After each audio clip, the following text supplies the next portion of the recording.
patients were led down this hallway to Nazi doctors who decided who would live and who would die.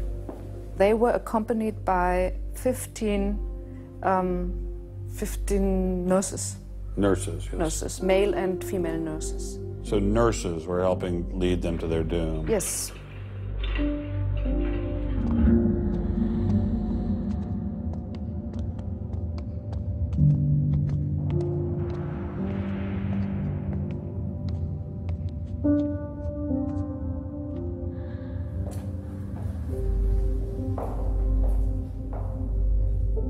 So were the prisoners told they were taking a shower? Yes, they were taking a shower, and here was 1 or 2 showers.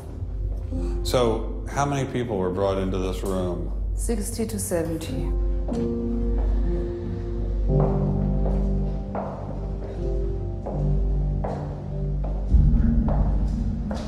So what is this?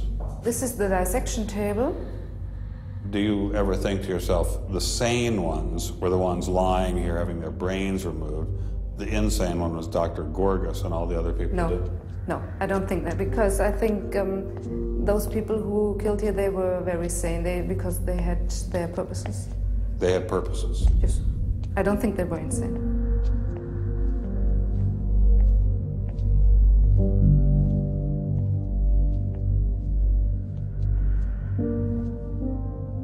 They had 2 crematory ovens. I see. And they killed about 70 people. A day? So a day, so they had... That's barely enough time. And they only killed from Monday to Friday. So... Because the people who were doing the killing needed to have the weekend off. If you met Dr. Gorgas today, what would you say to him? I don't know.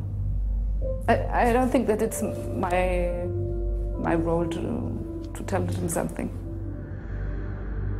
It's difficult to describe how it felt to walk through such a haunting place, to know that these cold stone and tile walls were the last things the victims of Hadamar ever saw.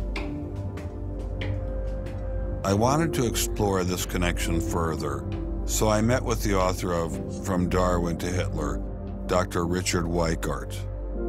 Hitler and many of the physicians that carried out this program were very fanatical Darwinists, and particularly wanted to apply Darwinism to society. Was wir uns unter der deutschen Jugend der Zukunft wünschen, ist etwas anderes, als was die Vergangenheit sich gewünscht hat. Wir müssen einen neuen Menschen, auf das unser Volk nicht an den typischen Degenerationserscheinungen dieser neuen Zeit zugrunde geht. Many of these people in the 19-teens, 1920s, who were putting forward some of these ideas about racism were considered the leading scientists. These were Darwinists who were taken seriously by fellow academics. It's not to say that all academics believed it. These leading academics, were there any of them who were Americans? There were plenty of Americans who were saying similar kinds of things.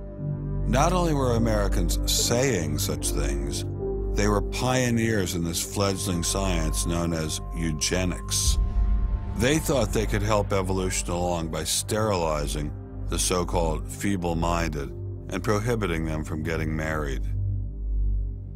Physicians who are aware of the history of 20th century American medicine harbor some bad feelings towards Darwinists because of eugenics. And eugenics, which was an attempt to breed human beings, it was the darkest chapter of American medicine ever. There were 50,000 people involuntarily sterilized because they were deemed unfit to breed, basically. Eugenics isn't just history. The spirit of the movement lives on today.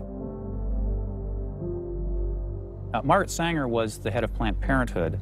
She was very fanatical in her promotion of eugenics. In fact, Planned Parenthood was all about birth control for the impoverished and lower classes to try to help improve the species.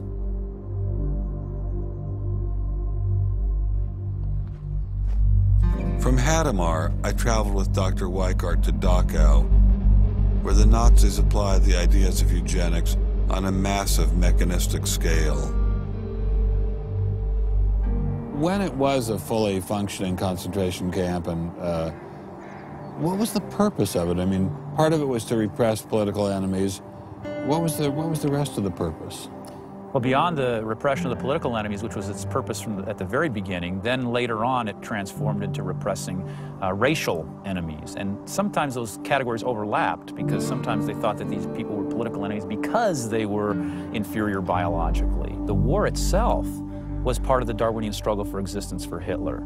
And he saw the extermination of the Jews as one of those fronts to this warfare going on as this Darwinian struggle for existence. Would you say that Hitler was insane? No, I wouldn't say he was insane. I think he had imbibed some very, very wrong ideas.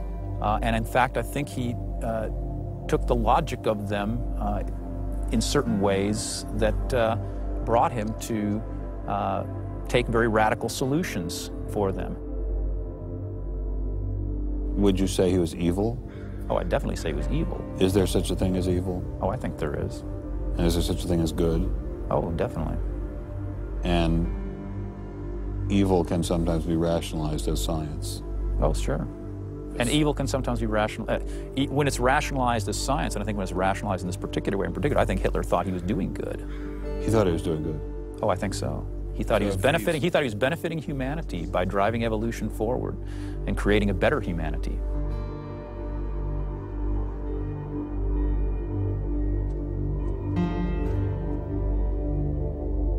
Before leaving Dachau, I stopped by the memorial commemorating the thousands of Jews who were killed there in excruciating conditions. I know that Darwinism does not automatically equate to Nazism. But if Darwinism inspired and justified such horrific events in the past, could it be used to rationalize similar initiatives today? There's a good German expression, so fängt es immer ein. I mean, it always begins in the same way. Something to remember in the context of United States discussions of euthanasia and abortion. It always begins in the same way. There seems to be an excellent argument for getting rid of useless people by killing them. Or at least it seems excellent to the people advancing the argument. It's a love affair with death and, the euthanasia and this movement going on, which I find appalling. And the idea is that, immediately rid our society of anybody who might be a drain, and think of people in economic terms. And I think that's where some of the Darwin fits in, actually. It's just a devaluing of human life. First of all, if you take seriously that evolution has to do with, the transition of life forms and that life and death are just natural processes, then one gets to be liberal about abortion and euthanasia. All of those kinds of ideas seem to me follow very naturally from a Darwinian perspective, a deprivileging of human beings, basically. And I think that people who want to endorse Darwinism have to sort of take this kind of viewpoint very seriously. And when we see an elite, and it is an elite that controls essentially all the research money in science, saying there is no such thing as moral truth, science will not be related to religion. I mean, it's essentially official policy of the National Academy of Science that religion and science will not be related. I mean, hey, that cuts off a lot of debate, doesn't it? What's going to happen if this doesn't change? Well, I think we're watching it happen, aren't we? I needed time to think, so I traveled to the birthplace of this idea.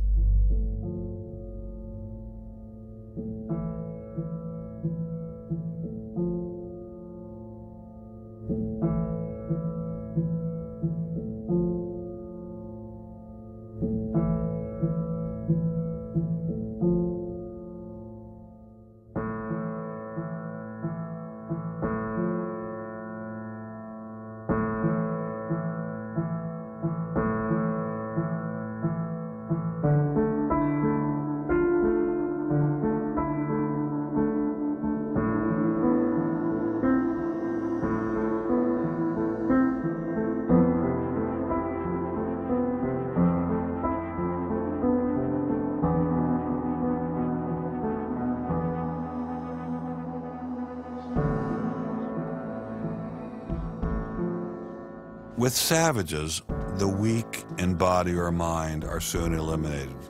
We civilized men, on the other hand, do our utmost to check the process of elimination. We build asylums for the imbecile, the maimed, and the sick. Thus, the weak members of civilized societies propagate their kind. No one who has attended to the breeding of domestic animals will doubt that this must be highly enjoyable.